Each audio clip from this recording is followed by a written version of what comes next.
पवन खेड़ा को असम पुलिस के द्वारा गिरफ्तार किया गया है। तो उस पर सुरजेवाला और श्रीनेट के द्वारा यह बयान दिया जा रहा है कि यह भाजपा के कूटनीति के तहत उन लोगों को गिरफ्तार किया जा रहा है। मैंने आपका हजारों ट्विटर हैंडल और फेसबुक पेज देखा हुआ है सर। उसमें छत्तीसगढ़ के बाद आप कांग्रेस शोषित का जो टैग लगाते हैं, छत्तीसगढ़ के जो वर्तमान में मुख्यमंत्री हैं सर भूपेश बघेल जी, उनके द्वारा यह बार बार कहा जाता था कि जो झीरम घाटी कांड का असलियत है वो मेरे जेब में है, लेकिन अभी तक वह सत्ता में है। उसके बाद भी किसी भी प्रकार से उस पर न तो जांच करवाई जाती है, न तो मामला का खुलासा किया जाता है। तो इस वक्त हम लोग अजय चंद्राकर जी के साथ हैं और बता दूं कि जो कुरुद विधानसभा है उनके वर्तमान विधायक होने के साथ साथ पूर्व में छत्तीसगढ़ के कैबिनेट मिनिस्टर भी आप थे। तो चंद्राकर जी, सबसे पहले तो आपका झारखंड न्यूज़ में स्वागत है। कांग्रेस का जो महाधिवेशन हो रहा है उसमें जो है पवन खेड़ा को असम पुलिस के द्वारा गिरफ्तार किया गया है। तो उस पर सुरजेवाला और श्रीनेट के द्वारा यह बयान दिया जा रहा है कि यह भाजपा के कूटनीति के तहत उन लोगों को गिरफ्तार किया जा रहा है। तो इस पर आप क्या कहना चाहेंगे? आज मैंने ट्विटर पर लिखा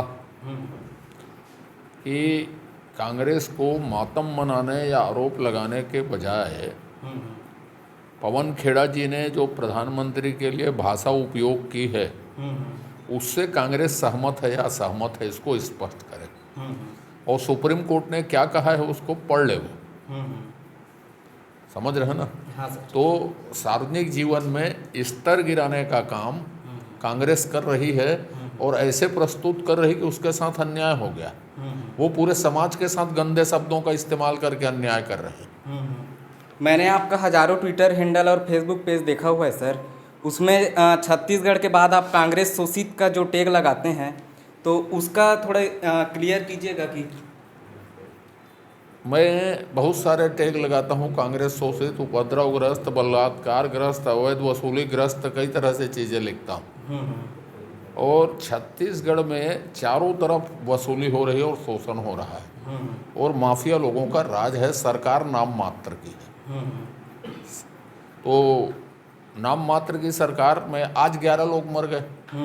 मैंने आज भी लिखा है कि भाई लग्जरी बस आई है पूरे हिंदुस्तान से, वोल्वो बस आई है, चेक हुआ है कि नहीं हुआ है। छत्तीसगढ़ के लोग भले मर जाएं लेकिन कांग्रेस के डेलीगेट आए हैं, उसकी सुरक्षा करना हमारा दायित्व तो है करके।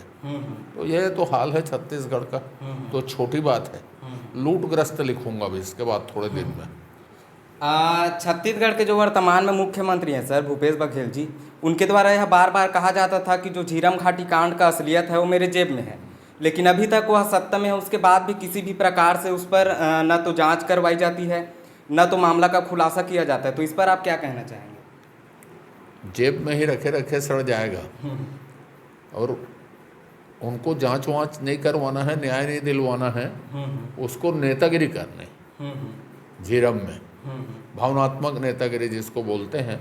मेरी पूरी सहानुभूति देहूती कर्मा जी के साथ, उमेश पटेल जी के साथ, या नीता योगेंद्र शर्मा जो विधायक हैं, 3 लोग तो हमारे साथ विधायक हैं, ये मंत्रिमंडल में भी हैं। बस अंतहीन इंतजार करते रहें। भूपेश बघेल जी उनके परिवार के नाम में सिर्फ राजनीति करते रहेंगे।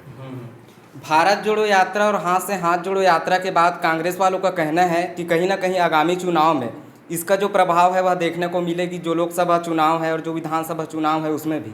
तो इस पर आप क्या कहना चाहेंगे सर? भाई 45 सीट थी तो 55 आया था, हो सकता है कि वो 35 भी हो सकती। हाथ जोड़ो, हाथ क्यों जोड़ रहे हैं कांग्रेसी?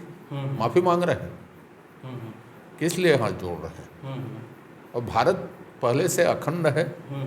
कांग्रेस ने 370 लगाया था, उसको हटा दिया हमने और मजबूत हुआ है। तो इनके राजनीतिक शोसेबाजी से कुछ फर्क पड़ना नहीं है भारत की राजनीति में। एक बहुत मजबूत नेतृत्व नरेंद्र मोदी जी के तौर पर हिंदुस्तान में है। अभी वर्षों तक राहुल गांधी जी के लिए या कांग्रेस के लिए कोई वैकेंसी नहीं है। आगामी चुनाव में किन किन मुद्दों को लेकर के आप सामने आएंगे सर? चुनाव आने दीजिए साहब। 8 महीने में एक एक पल में घटना बदलती है, तो अभी 8 महीने ठीक।